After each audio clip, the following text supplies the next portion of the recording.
impeachment trial for former President Donald Trump kicks off tomorrow in the U.S. Senate, and the only thing that we know so far is that it is a massive, ridiculous, waste of time, bullcrap sham. And frankly, that's saying something for Congress. Regardless of how you feel about Trump, the January 6th rally, or whether he had any part in the riot that followed, the simple fact of the matter is that Senate Democrats do not have the votes they need to convict him. They're about a dozen shy, so not even close. But they're charging ahead anyway with their latest little circus act, even though they know that it's doomed to fail from the start. Meanwhile, millions of American children are still being kept out of the classroom as teachers' unions pitch hissy fits. 10 million Americans are still out of a job thanks to government shutdowns. Another 200,000 Americans are expected to be dead from COVID by June, while federal and state governments continue to bungle the vaccine rollout. And countless small business owners are either hanging on by a thread or trying to pick up the shattered pieces of their livelihoods, while congressmen still get paid hundreds of thousands of dollars a year to do nothing. But go ahead with your little impeachment charade, guys, because even after all of this, it is still not about the American people. It is still all about their hatred for Trump.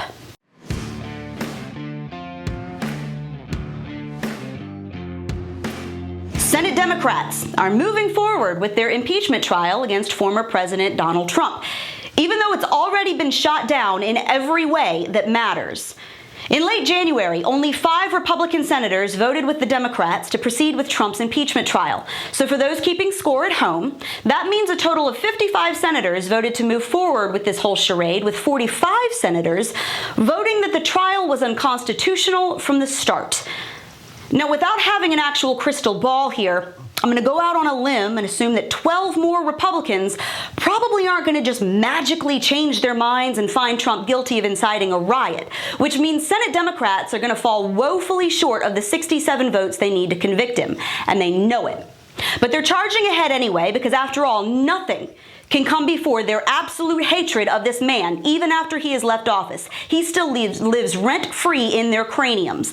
Meanwhile, millions of American children are still being denied an in-person education thanks to teachers' unions that continue to use kids as political pawns in their little power game.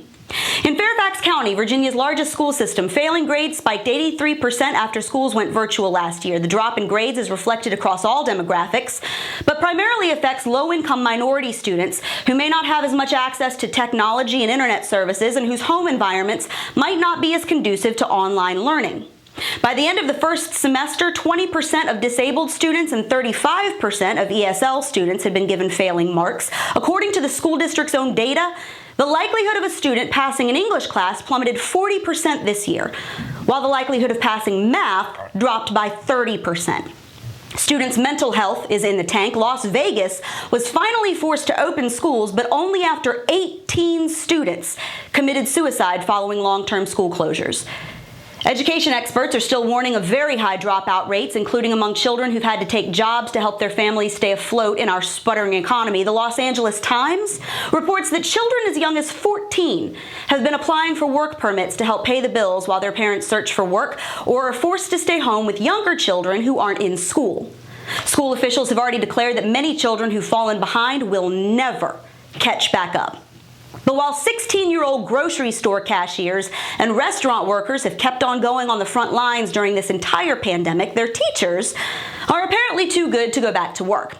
Even though multiple studies and an entire year's worth of data have repeatedly shown that children are at a far lower risk of catching and spreading COVID, and even though school systems have already taken insane measures to protect their staff, including almost ridiculous levels of cleaning, absurd social distancing rules, and handing out millions of dollars worth of PPE.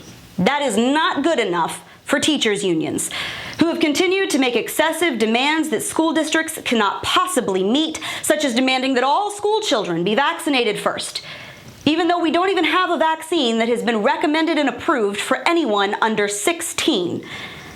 On the economic front, things are getting better, but not for everybody. 100,000 restaurants closed in just the first 6 months of this shutdown.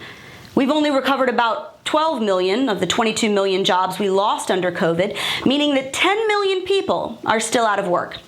Retailers dropped 38,000 jobs in January. The recreation sector lost 27,000. Restaurants and bars lost 19,000, and hotels were down 18,000. And despite Biden's promise that he has a plan to get this virus under control, another 200,000 people are expected to be dead from COVID by June. And it doesn't seem to matter much that we have a vaccine because most people who want it still can't get it, between sending out mixed messages and constantly changing the rules to implementing appointment schedules that move at the pace of frozen molasses. Federal and state governments have utterly botched this thing beyond belief, because guess what? That's what the government does.